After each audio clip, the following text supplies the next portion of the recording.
Welcome to History with Herodotus, where we embark on a journey through the annals of time, uncovering the secrets of our collective past. Today, we find ourselves in the ancient lands of Anatolia, where the mighty Hittites once flourished. As we delve into the fascinating story of this enigmatic civilization, let us begin at the beginning and explore the earliest history of the Hittites. In the misty dawn of the second millennium BCE, around 1600 BCE, the Hittite kingdom began to take shape in central Anatolia, a region of rugged beauty where the vast expanses of the central plateau stretch towards the horizon. The landscape is dotted with rolling hills, verdant valleys, and the meandering courses of ancient rivers, such as the Kızılırmak and the Sakarya. It was here, amidst this breathtaking scenery, that the Hittites would lay the foundations of their future greatness. As we navigate the earliest history of the Hittites, we find ourselves in a world of complex politics, cultural exchange, and military conquest. The region was inhabited by various groups, including the Hattians, the Luwians, and the Pelayans, each with their own distinct culture and traditions. It was from this diverse cultural landscape that the Hittite kingdom would emerge, forged through a series of alliances, conquests, and strategic marriages. One of the key figures in this early period is Pithana, who ruled around 1550 BCE to I. Little is known about his reign, but it is believed that he played a significant role in expanding the kingdom's borders through a series of military campaigns. His son Anita continued this expansionist policy, conquering neighboring territories and establishing trade networks that would stretch from the Aegean to the Euphrates. The earliest Hittite period was also marked by significant advances in technology, particularly in the fields of metallurgy and architecture. The Hittites developed a sophisticated understanding of bronze production, which allowed them to create advanced tools and weaponry. This technological prowess, combined with their military strength and strategic alliances, positioned the Hittites for future greatness. As we explore the earliest history of the Hittites, we find ourselves immersed in a world of intrigue, politics, and cultural exchange.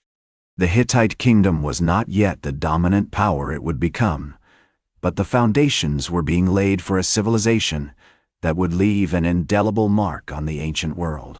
We see glimpses of this future greatness in the reigns of kings like Hattusili I, who laid the groundwork for the empire's expansion and established the cultural and linguistic heritage that would define the Hittites. The city of Hattusa, situated in the heart of Anatolia, would become the capital of the Hittite kingdom, a testament to the ingenuity and craftsmanship of its people. The city's strategic location allowed the Hittites to control the trade routes between the east and the west, facilitating the exchange of goods, ideas, and cultures. As we conclude our exploration of the earliest history of the Hittites, we find ourselves poised on the threshold of a new era, one in which the Hittite kingdom will rise to unprecedented heights, forging a civilization that will leave a lasting legacy upon the annals of time. The stage is set for the emergence of powerful kings, epic battles, and monumental achievements that will shape the course of ancient history. Join me next as we embark on a journey through the most pivotal moments in Hittite history, when the kingdom reached its... Welcome back to History with Herodotus, where we're uncovering the secrets of the ancient Hittite civilization. As we continue our journey through the annals of time, we find ourselves in the midst of a golden age, when the Hittite kingdom reached its zenith and left an indelible mark on the world. In this era of unparalleled greatness, the Hittites were ruled by some of their most iconic kings, including Suppiluliuma I and Mursili II. These monarchs oversaw a period of unprecedented expansion, as the Hittite kingdom stretched from the Aegean coast to the Euphrates River, encompassing a vast territory that included modern-day Turkey, Syria, Lebanon, and parts of Iraq. One of the most remarkable achievements of this period was the development of a sophisticated system of international relations. The Hittites established a network of alliances and treaties with neighboring kingdoms, including Egypt, Babylon, and Mitanni. These diplomatic efforts were often sealed with elaborate ceremonies and exchanges of gifts, as evidenced by the famous Tawagalawa letter, which details a treaty between the Hittite king and the Ahhiyawan king. The Hittites also made significant advances in the fields of law, literature, and art during this period. The laws of the Hittites, inscribed on clay tablets, provide valuable insights into the social and cultural norms of the time. Meanwhile, the Epic of Gilgamesh, which was widely popularized throughout the ancient Near East, was adapted and translated into the Hittite language, demonstrating the kingdom's rich literary heritage.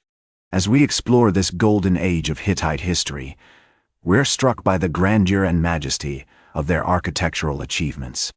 The city of Hattusa, with its imposing stone walls and elaborate temples, stood as a testament to the engineering prowess of the Hittites.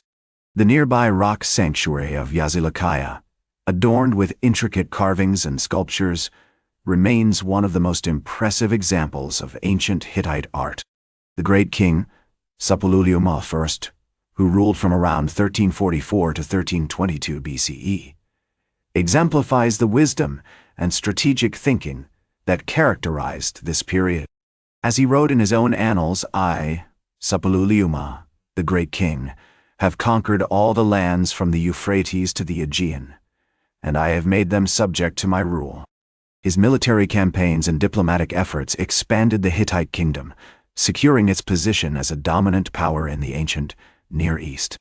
As we marvel at the achievements of this golden age, we're reminded that the Hittites were not just great warriors or diplomats, but also masters of the written word.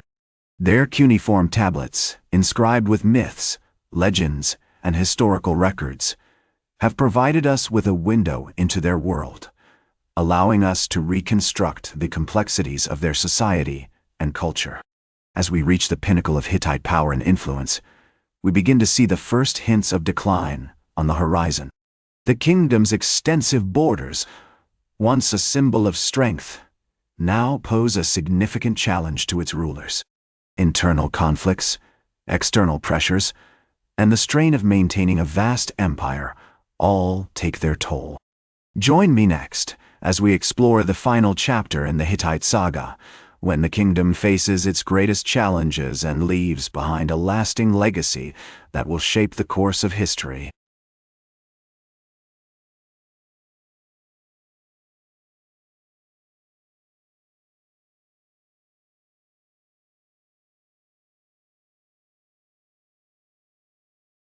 Welcome back to History with Herodotus, as we explore the final chapter in the Hittite saga.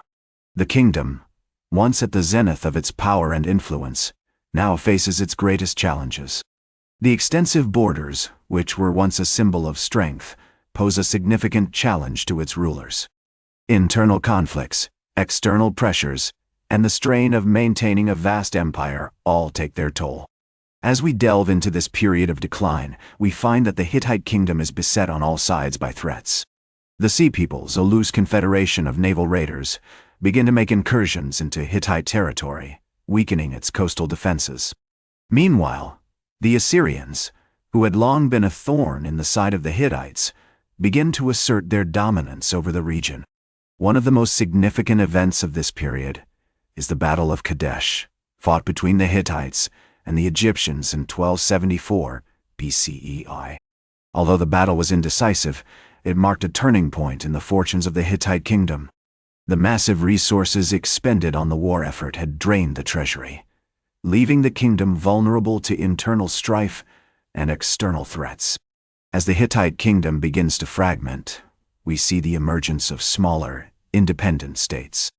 The city of Tarhantasa, once a major center of Hittite power, becomes the capital of a new kingdom, while other cities and regions begin to assert their independence. This period of fragmentation is marked by a decline in the use of cuneiform writing, as the Hittite language begins to give way to other languages such as Luwian and Phoenician. Despite the decline of the Hittite kingdom, its legacy continues to shape the course of history.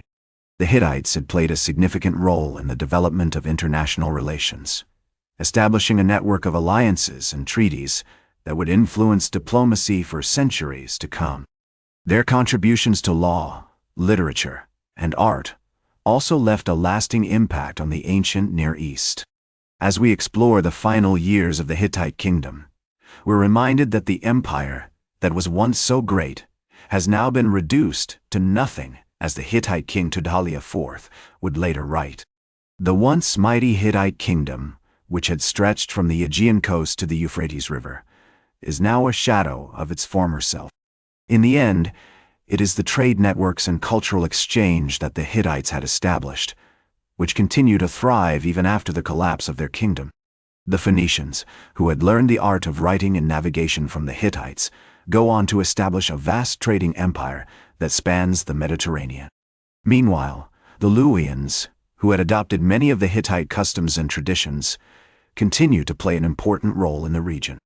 As we conclude our journey through the history of the Hittite civilization, we're left with a sense of awe and wonder at the achievements of this ancient people.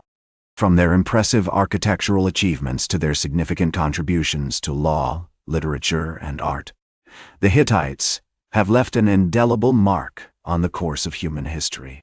As Suppiluliuma I once wrote, I, Suppiluliuma, the great king, have conquered all the lands from the Euphrates to the Aegean, and I have made them subject to my rule. Though the Hittite kingdom may be gone, its legacy lives on, a testament to the power and ingenuity of this ancient civilization. That's all for today's History with Herodotus. Remember to like, share, and subscribe. And until next time, remember that to understand the present, we must first understand the past.